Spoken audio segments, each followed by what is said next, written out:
Welcome to Expressions.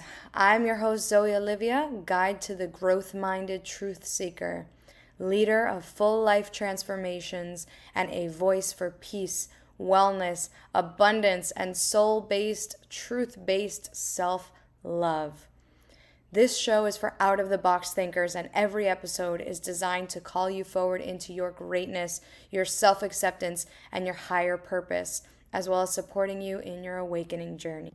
May you feel energized, expanded, inspired, safe, and free. Thank you for joining me. Let's go.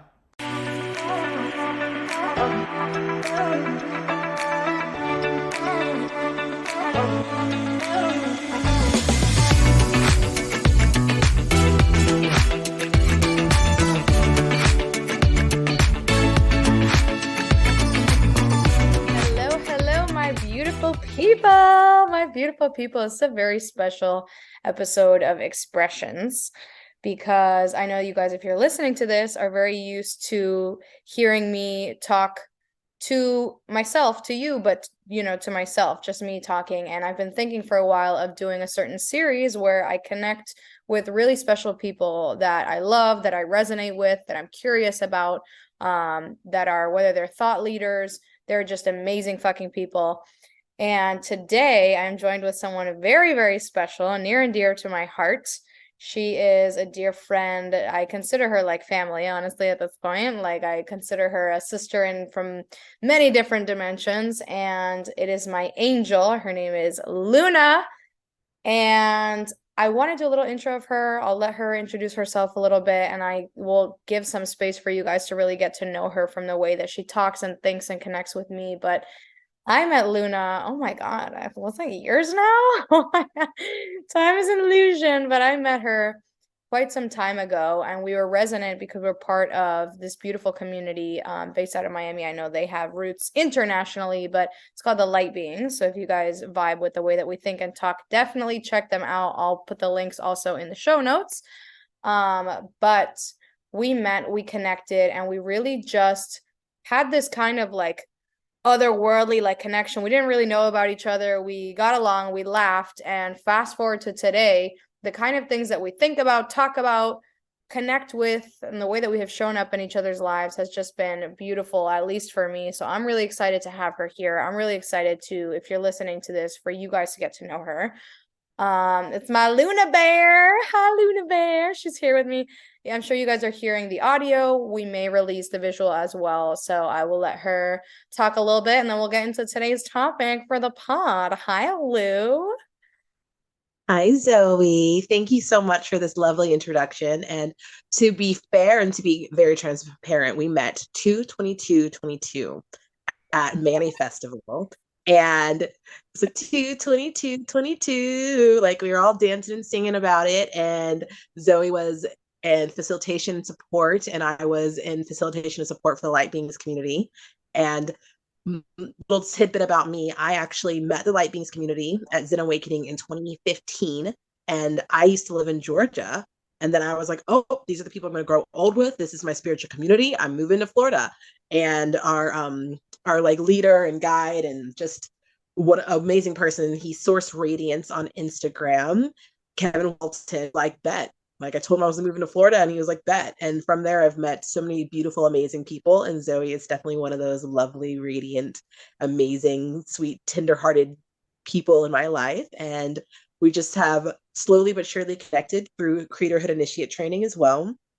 And that's another thing that Light Beings community does. And goodness, I've just been in such a grateful, beautiful exploration and surrendering journey myself, and connecting with people like Zoe and other souls that are just really looking to be the more.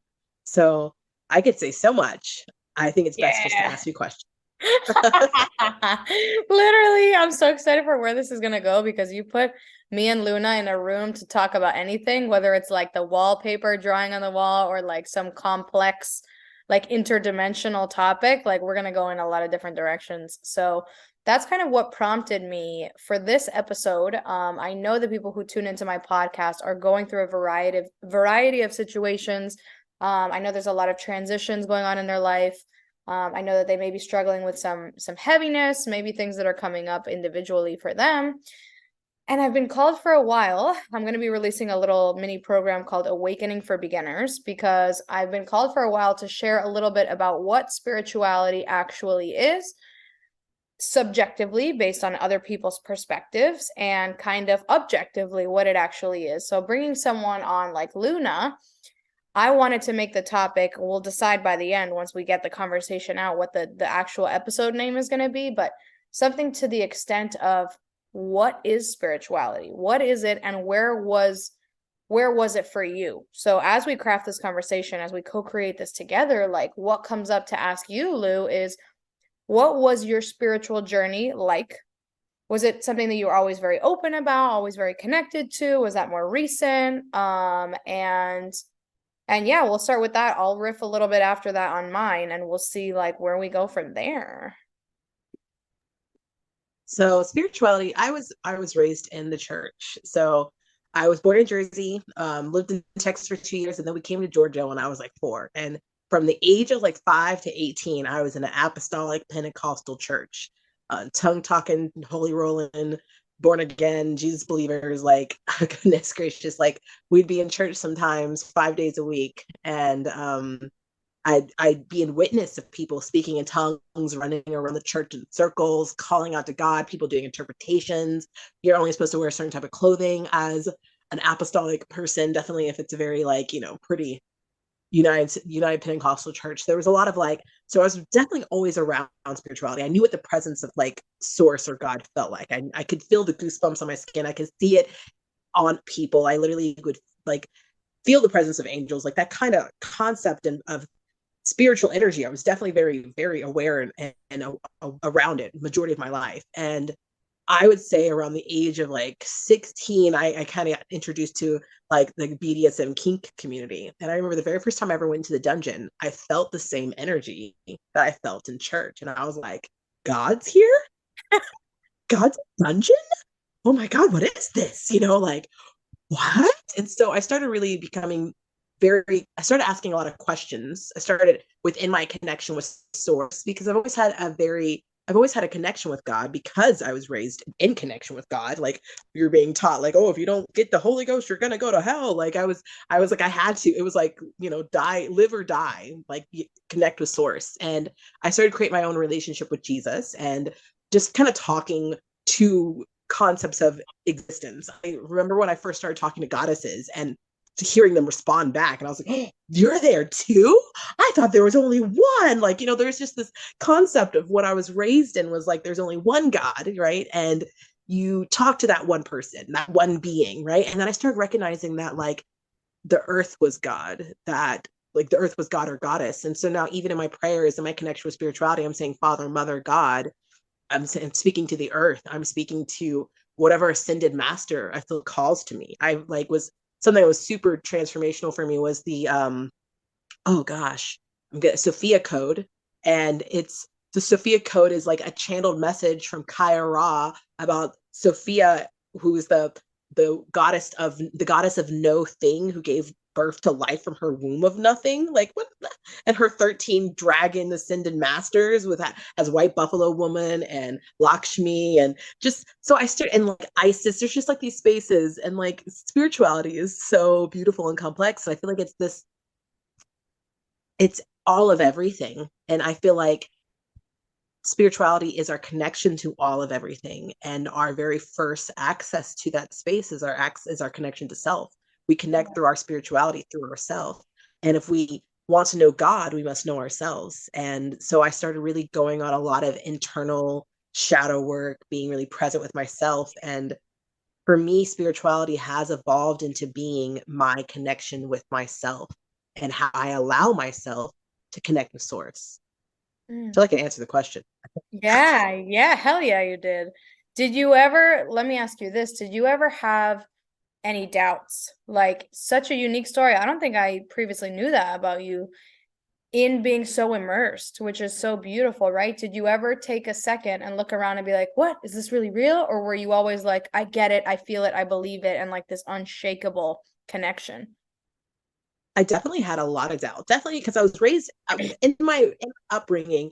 It was very fire and brimstone. It's like, oh, you're gonna go to hell, you know. And I'm a queer Black woman, so I was like, oh shit, like goodness gracious, to be separated from my family for all eternity. Because I have been able to pray the gay away. I definitely attempted it several times, you know. And there's the song that I go back to. I don't remember who sings it, but there's the song. It's a Christian song, but it's like, be patient with my doubt. I just want to know your will. And there's, I forgot which part of the Bible, but it's like whenever Jesus came back from the dead and he showed up, and they were in such doubt, even seeing him face to face, that they had to touch the scars on his hand to be able to be like, oh wow, this is real. So I would say I've gone through massive periods of doubt. I would say for about like I would say almost like 5 or 6 years, it was heavy doubt, doubt, doubt, doubt, doubt. And then I remember I found the law of attraction, and which I think is such a beautiful space of like how it like really blossoms so much of my spirituality and my spiritual connection. Is because when I found the law of attraction, I started to have this understanding of like, oh, if I believe nothing but doubt, I'm going to be constantly reassured by my external reality doubt, right? So it's like, if I have nothing but faith, I'm going to be constantly reassured. So I started to be in the spirit from the law of attraction, the space of like, source is going to show me. And I started to see signs and synchronicity, signs and synchronicity, signs and synchronicity, even like constant. It's to the point now I see 222 and I'm like, what's up, boo? You know, but like at first it was like, I remember crossing into Florida when I decided to move into Florida at 6:16 a.m. with 600 and like 61.6 miles of gas left at like, I don't know, my song, I was listening to this 10-minute song, it's at 6 minutes and 16 seconds, and I was like, ah, like all happened at one time, and I was like, 6:16. I remember, but I started to like dive more into synchronicity, and synchronicity became this passionate presencing of like, of just like time and my connection with source in the space that helped me connect more with my faith, because I used to be very doubtful. I used to be extremely doubtful. And honestly, the law of attraction was the one that kind of helped me like gear into that center of faith.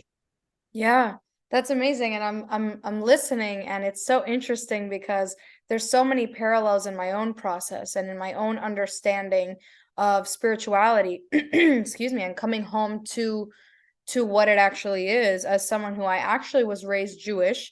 And so I was raised with a framework of a higher power, of a higher something. And then I went into a very rigorous like education system where, and I'm very thankful for it, even though it's a whole other conversation we can get on the train of thought with that.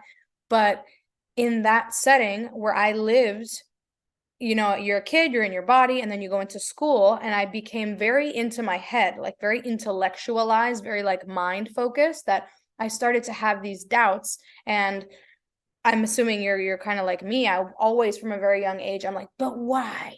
But why am I here? But why? And that's kind of like what led me to creatorhood and light beings and everything like that. Because when you're such a seeker, even though that does come from the heart space, I was like, but what if there's not a God? What if this? And I had so many like what we understand now as to not have the awareness that we have now, right? I was in such a smaller state of awareness that I did have all these doubts. And there's such an overlap in my own pattern, right? When I started to find things like The Secret and the Law of Attraction and, what's now like the Abraham Hicks and the Wayne Dyers and all those people in the world and the Kevins, like that has been like the coming home process for me. And I don't know if you kind of felt this in your own experience, but for me, it was when I started to really understand spirituality, higher self, source, God as it actually is and is designed to be. All these stories came up for me of like crazy. And you know me so well, inside and out. And so do the listeners of my podcast. Like, but no secrets here, right? But my story for so long has been like, if we're going to believe in things that we can't see that are so magical, right?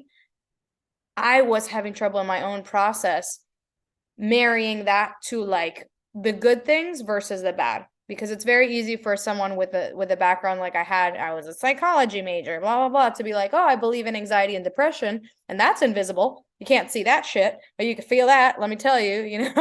And then being able to be like, actually, just like how you said with your example on law of attraction, like I can decide to put my attention and my energy on things like creative potential, things like manifesting, not like magical fairy things, but actually like how it's designed to be, which is every second of our lives.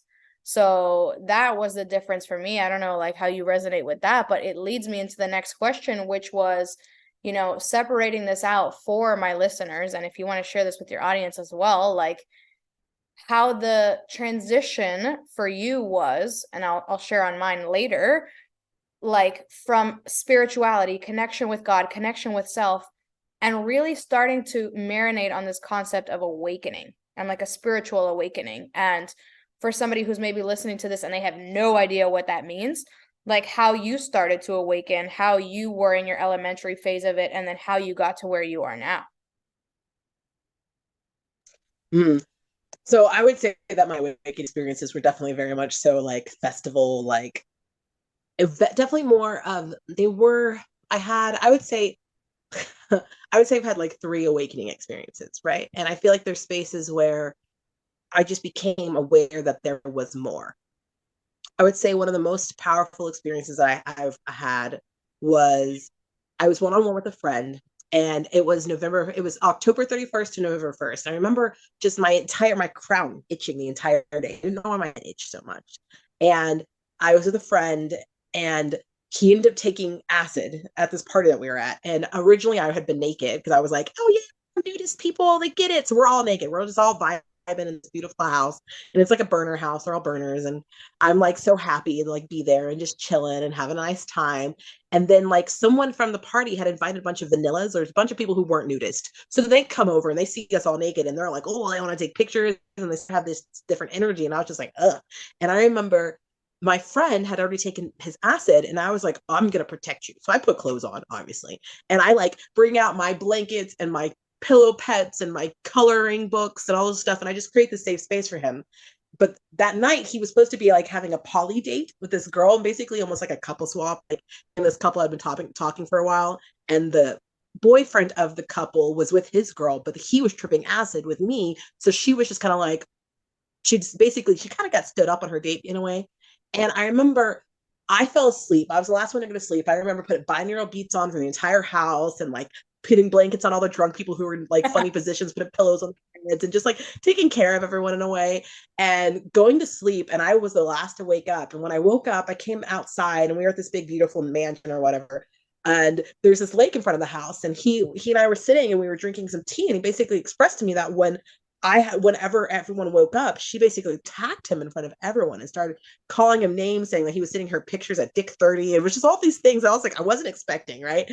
And I remember just kind of calming him in this way and like holding space for him, talking with him. And basically, almost in a way, I started channeling the perspective of what her shadow aspect must have been and why she must have acted like that, or what stories and what expectations she had and why she felt it was necessary to attempt to humiliate him. And as I was speaking, I started to get goosebumps and he started to get goosebumps, and my eyes just started to water, and I was like crying, and I was just like, I didn't know what was happening, but I just kept speaking what was coming from my heart. And he's like looking at me wide eyes. He has goosebumps.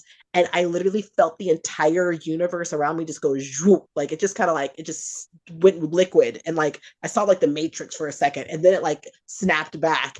And like, he had goosebumps and he was crying and I was crying. We were just like, what the fuck just happened? And I remember he let out this roar afterwards that I felt like it shook every vibration, like every cell in my body. And I remember being like, there's more to this. There's got to be more to this. And so then literally a week later, I went to a festival, I tripped acid, and I saw sacred geometry for the first time. And I was like, what is this? What is this? And I just remember being in this space of like so in awe of it. And so then I was like, okay, just follow your heart. That's what my heart told me. That's what source told me. And I remember Googling too good to be true, because I was like, this is like all the fact that there's more to existence, and this is more than I ever thought it was going to be. This is like this awakening type experiences. It's just too good to be true. I found Matt Kahn blessings to this sweet man and his soft, soft voice. And it's so relaxing. And I remember watching these videos with Matt Kahn, and he was just like, I know you guys are going to say it's weird, but the next awakening or the next ascension group is going to be on this date. It was the day that I had seen sacred geometry for the first time and felt like I had this awakening experience. And he was like, the past one was this day. It was the day that I had the experience with the guy on the water and the snapping of the reality. I was like, oh my God, Matt Kahn knew I was going to have an awakening experience. And like, I just kind of started having like, that's when I started diving into Teal Swan and Matt Kahn and just like really processing this, like waking up to the more. And what Kevin says in the Light Beings is that the awakening experience is just really us just allowing and opening our hearts and our minds to the fact that there's more. So like, let's say before we were asleep, we were just kind of like, no, it's just like this. It's just this, this, and this, and this. It can only be like this. It's cut and dry. This box, this is how it is. That's the way it's always going to be. And then we just kind of like open the lid a little bit and we're like, oh, wow, there's a whole universe out here.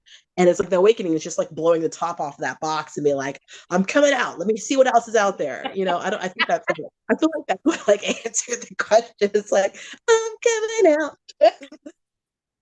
I feel like that's where the awakening experience for me was just the space of like, oh, there's more, but wait, there's more. And like within that more, the depth of connections and the depth of like just everything just opened up more. I feel like, did that answer the question? I feel like that 100%, 100%. And it's so funny that's that I'm coming out, like it's amazing, because it's like it is so empowering when it first happens to you. And we can touch a little bit like for other people what awakening actually is. And I feel like if you're listening to this and maybe this is your first rodeo, I think it's worth saying when she talks about that lid flies off the box, like that can be fucking scary. Like, have you seen the memes? Like, there's some really funny memes out there about spiritual awakenings and how it's like, oh, you think it's going to be love and light, and then all of a sudden you're like on a roller coaster and everything's upside down and like everything you thought you knew, it's like, ah.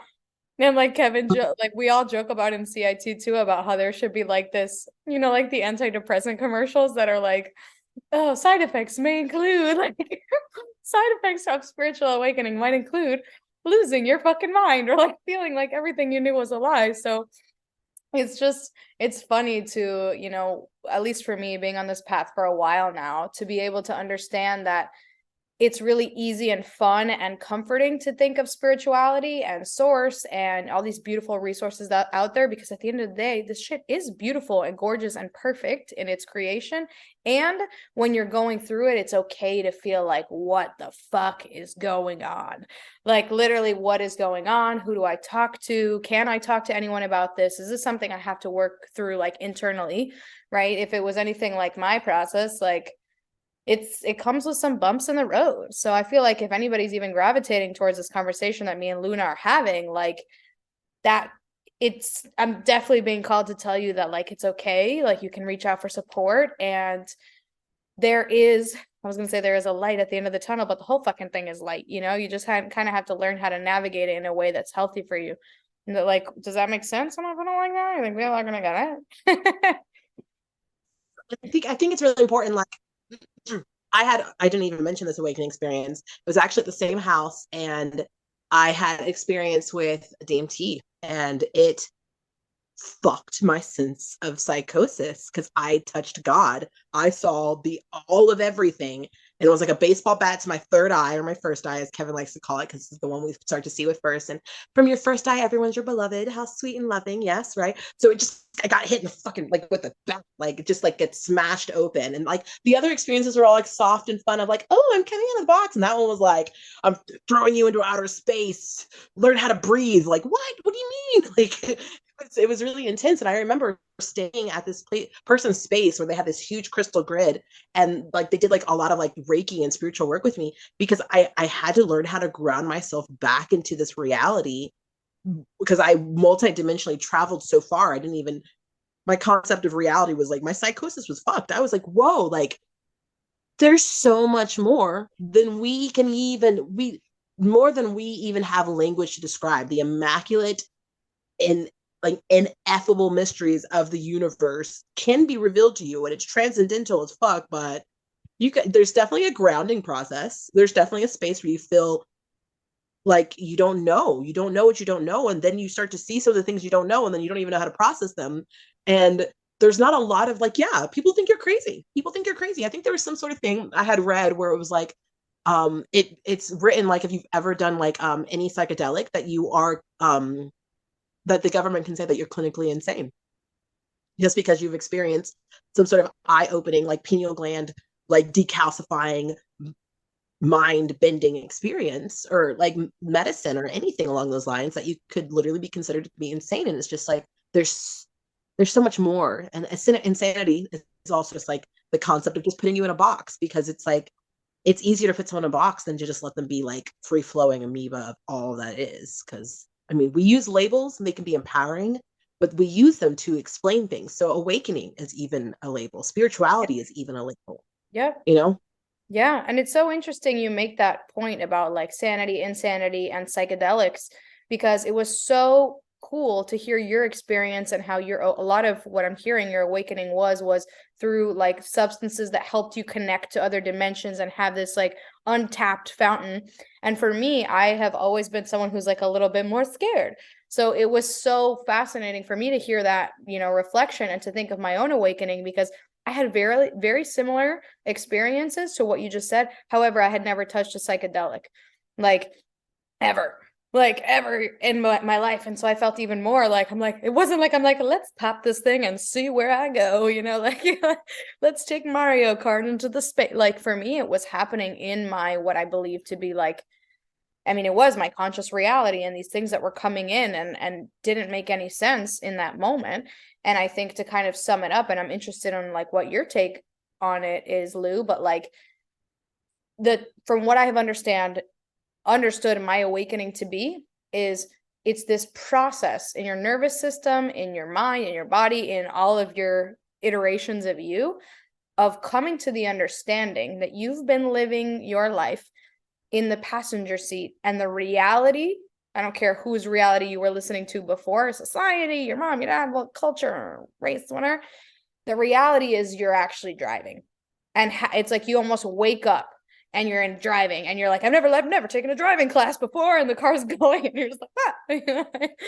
It's like it feels like that. And all of the things, at least this is again, I want to hear your take, Lou, like my system, my process with it was extremely cool, because for me, I'm like, oh, cool. It's like you put on the video game gloves and you're like, now I can design what I want.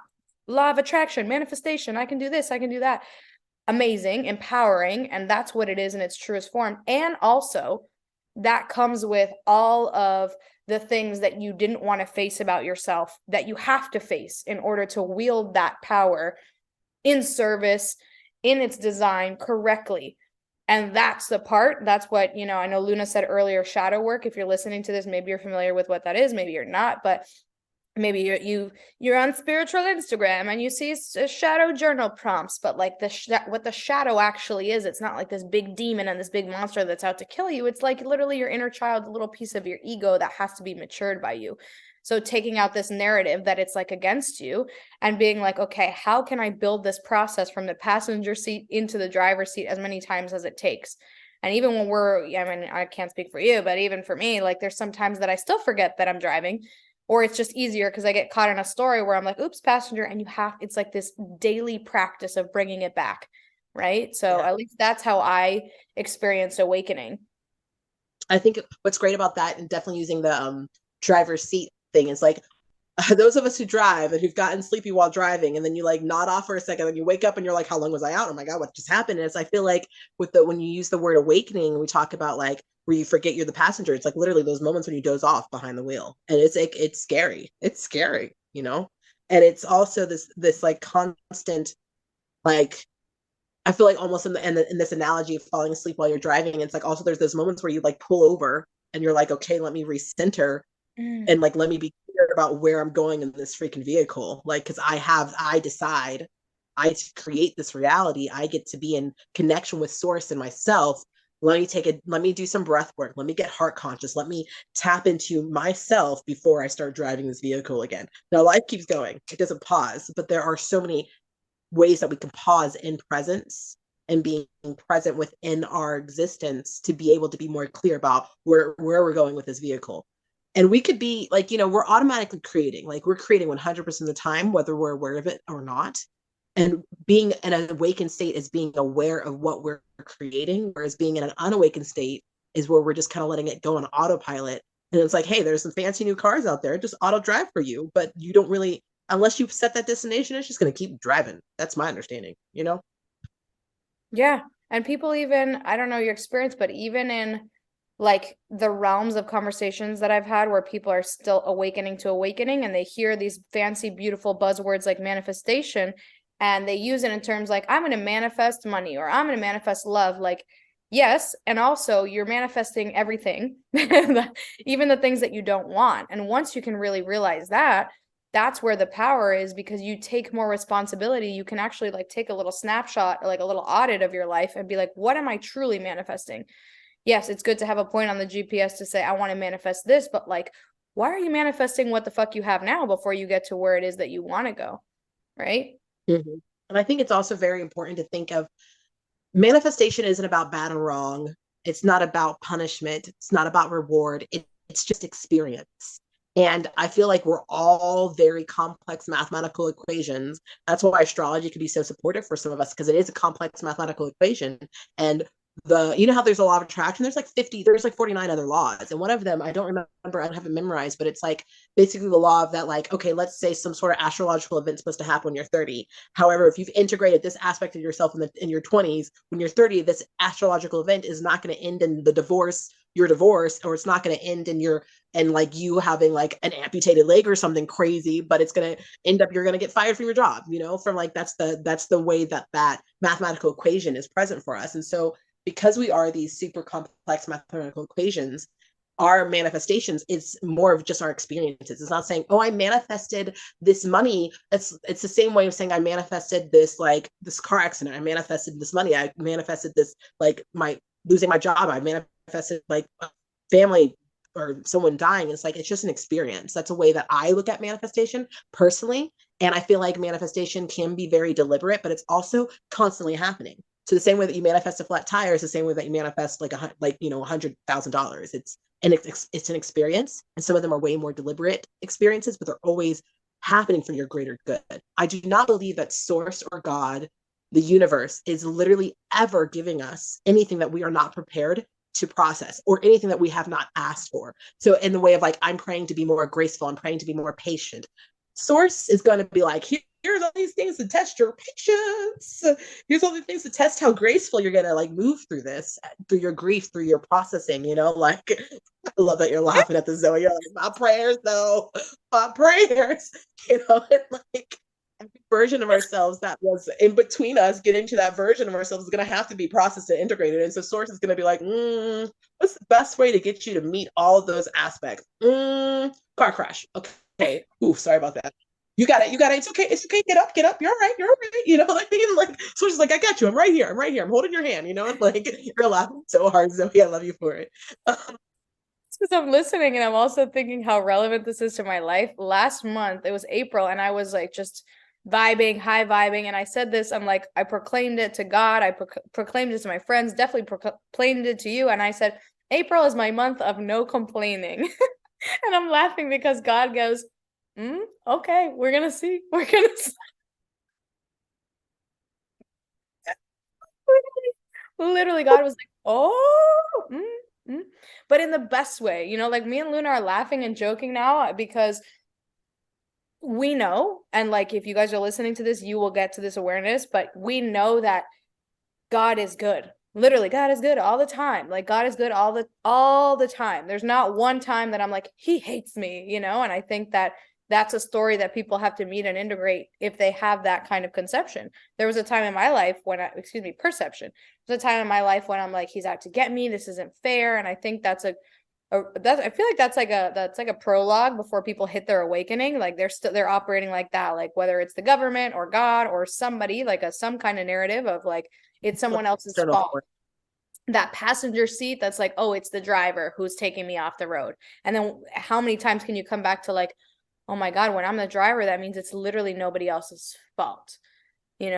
Like And so even listening to you back now, kind of a question I had of how we can explain it to others, how we can build like this translator bridge. It's like, once, whether or not you're going through this, you've been going through this for a while, it's like you mentioned the word integration. So integration is such a crucial process. If you guys are listening to this, it's part of the journey. It's necessary, it's beautiful, it feels like a little pinball machine, you hit the walls, right? So how would you describe integration, Lou? And I'll do my take on it too, but like, how would you describe the process of like light work, shadow work, integration, and that jazz? I feel like, so a lot of my integration I learned from Teal Swan, Byron Katie, and Kevin Walton from the Light Beings. And for me, integration is about acceptance. So we define, in the Light Beings practice, we define love as acceptance of everything. And I've heard Teal Swan speak about our shadow aspects just being aspects of ourselves that are been splintered from our whole self. So we're perfect, whole, and complete. We've got this big, we're this empowered, connected whole being. And then we take like a hammer and the hammer of society. This is an agreement I made. And we just chip off all these different versions of ourselves, right? And then these versions have become scattered and they're not integrated. And then outside of the space of integration, they get loud, they're crying, they feel lonely, they're scared, and they just want to be brought back into the all of who we are. And for me, that's basically looking at liar Luna and being like, you're welcome here. I love you. I accept you. But having to go through everything I have to look at anytime I've lied, anytime I've hurt people, anytime I've been bad and wrong, and being able to be in a space of acceptance and love for that version of myself. So whether it's like a liar, whether it's stealing, whatever versions of yourself that you're like, oh no, I'll never love that part of myself. That part of yourself wants to be loved. That part of yourself wants to be integrated.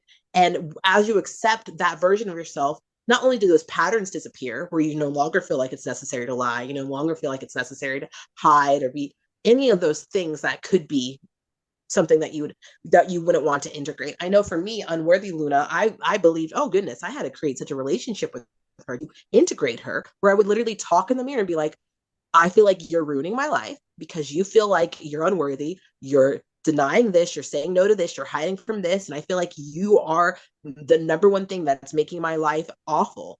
But I created a relationship with her. I would talk to her daily, and I started to recognize what medicine she held for me. And as I was able to do that, I was able to accept her. And suddenly, like magic, even if it took like years, I started to feel unworthy less and less because she was integrated within my being. And I feel like it's not a simple process. And I really feel like we haven't made it sound like it's simple. I really hope we don't make it sound like it's simple, because, and of course, in Light Beings, Kevin would say, it's whatever you make it to mean. Like we create meaning, we're meaning making machines. If we say it's gonna be difficult, it's gonna be difficult. And when I say it's not simple, I mean it's intricate, it's involved, it's in depth. It can take years, it can take minutes. And it's really all boils down to your belief around it. But integration for me is the acceptance. It's like this sincere acceptance of the infinite aspects of our personality and of the universe, for sure. Does that Yeah. make sense? I feel like that makes. No, 100%. And it actually, inspires me to build this bridge, like, which is before you can understand integration, you really have to understand the driver's seat mentality. And what I mean by that is that we are creating 100% of the time. So I feel like we covered that, right? Like when you come into your awakening, you realize you're in the driver's seat. But like understanding what it really means to be in the driver's seat, and that could take minutes and that could take years to understand, like, I'm making, and how fucking scary, if it's anything like how it was for me, how fucking scary that everything in my life that I'm experiencing, I've created. And that can be very confronting for people who have been through some very, very heavy things, and where this isn't us saying that was fine, like that's totally fine. Like, no, these things, they can cause heaviness, they can cause a lot of stories and things to come up. But before we can even get into the integration, which, like, we get into that piece, right, it's about saying, like, to your nervous system out loud, whatever it is, but saying, like, I created this, and instead of beating myself up about it, I'm going to get really fucking curious on why I did it. that's going to be, and if you're going through an awakening, this is going to be your saving grace. This is the express lane of this whole metaphor that me and Luna are creating, right? It's like, how can I be non-judgmental of the things that I'm creating? Because until I can get there, there's always going to be a distance from me and my creatorhood. So getting curious, I think, is going to make all the difference. And from there, that allows in that acceptance that you can actually start to move energy. Because I feel like we're going to have to make this the theories and make this like a part 2 where we talk about like, or dive into like what this stuff actually means. Because we think, right, if we're in this game, a game of limitations, if we're in this game, we think that there's other people that cause things within us when we're actually creating 100% of it to experience ourselves in different aspects. So community is amazing and perfect and why we're here, so that we can contribute and give back. But the community and other, whether it's your mom or your dad or your school or your boss or the government, like that's not the reason that you're not feeling your best. Like that's on you. And until you can really kind of come home to what all of this stuff means, it may be a little bit bumpier of a ride. But the good news is there's a good news, and it's, I mean, there's a ton of good news, and it's like there's so much resources, there's so many resources, there's people who have done the work, and we're still in it every single day, you know. And I think it gets a lot smoother the more that we can build the community, live in the truth, live in the authenticity of it, and have these sisterhoods, these friendships, these families, this support that's like, okay, I've been there, and this is how I can hold you through it, right? Like, so I guess as we wind down in the combo, like one of the questions to wrap up I would ask you is like, what would you recommend to someone who maybe they're coming home to this for the first time, maybe they feel shame, maybe they feel embarrassed, maybe they feel scared, maybe they don't know where to turn. What would you say either to a former version of you or to someone like that to kind of help them get to that next step? So in the light beings, we have something called the 4 conscious applications of awareness. And one of the first ones is, who and what are you listening to? Bona fide guidance. And I would not be as far along as I am now without bona fide guidance. So yes, there's other people doing the work. YouTube is a wonderful resource. Podcasts like these are a wonderful resource. Listening to people do the work, the inner processing, the like, and then you doing it. So taking that bona fide guidance and applying it to yourself. So I know for sure my versions of I'm so proud and so grateful for the versions of myself that were like, I'm in my shit. Let me listen to someone who's moved past this. So that's why I was listening to things like, and it's like, I think there's also a really, really, really important space where you get to decide what feels right for you. If it feels aligned in your heart, you get to, wisdom is knowing thyself. So knowing who you are, spend time with yourself, because if you hear some information and it makes your body feel heavy and tight and awful, that information is not for you. It's not, it's you can receive it, but your agreements, like the 4 agreements, are really super supportive for me. The agreement that you make within yourself about it, it's your choice. So if you decide that, oh yes, it is bad and wrong for me to do this and this and this and this, but it feels like super heavy and you feel like you're stifled and constricted from it, that's not for your highest good to make that agreement, you know? But if it feels like for your highest good, when you hear something like, wow, like I'm a powerful radiant light that shines upon the world, that feels really great. That feels really good in my being. That's for you, you know? So I listen to people like Till Swan. I listened to Abraham Hicks, Byron Katie. I started like listening to what was the name?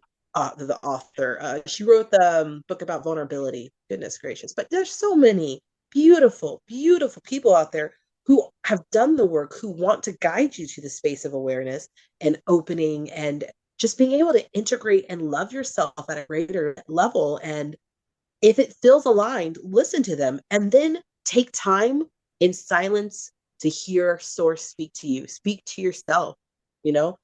But if it feels like you're in the space where you're your own worst enemy still, and I used to be there. I used to self-harm. I used to hate myself. And I literally had to go through a process where it was almost like these other people were my counselors and helping me have this therapy where I can learn how to speak to myself kindly. I can learn how to forgive myself so that now I can be the love of my life, because we are the ones we've been waiting for. You have been embodied and flesh, which is made of the same stuff as stars. We are literally star stuff wrapped up in flesh, so you can fall in love with yourself. Like, you are the love of your life. You literally have your back. Your spine is attached to your being, you know, and you get to wake up with yourself and go to sleep with yourself every single day. But so many of us have not learned to fall in love with ourselves yet.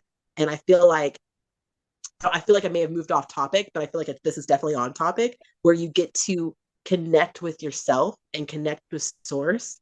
And when in doubt, and when you're in the space where you're not the one that you're like loving the most, and you're your own worst enemy, listening to other people who have moved past that state into states of sincere self-love has been super supportive for me. So there's resources. You're not alone.